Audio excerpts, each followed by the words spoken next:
Kung hindi pa para sa iyo, dapat tanggapin mo. Bakit nalulungkot ka? Bakit nag-aalala ka? Bakit nabibigatan ka? Bakit walang tuwa? Kasi gustong makontrol yung hindi nakokontrol. Nagmamadali na makuha yung gusto na hindi pa naman nakapanahon. That is the source of our depression and frustration a lot of times in our life. Ganyan tayo nagkakraming. Mas gusto natin nagmamadali. Pero tingnan niyo po, what do we miss? Ano yung nawawala sa atin dahil sa pagmamadali? Yung tuwa, yung kapayapaan ng ating mga kaisipan.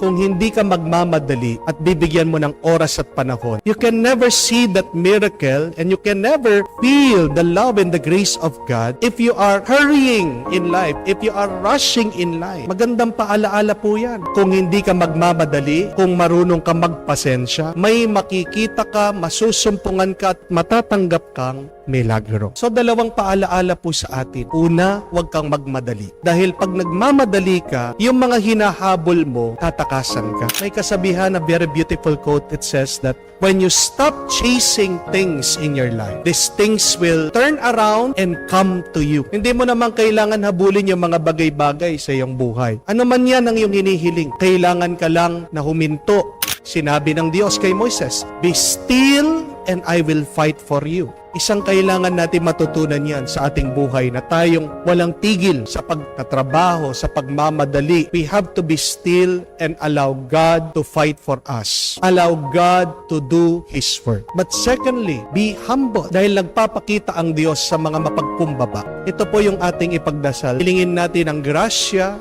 ng pagpapasensya. Huwag tayo magmadali. Hilingin natin ang grasya ng pagpapakumbaba para makita natin ang milagro, ang pagpapala, matanggap natin sa ating buhay.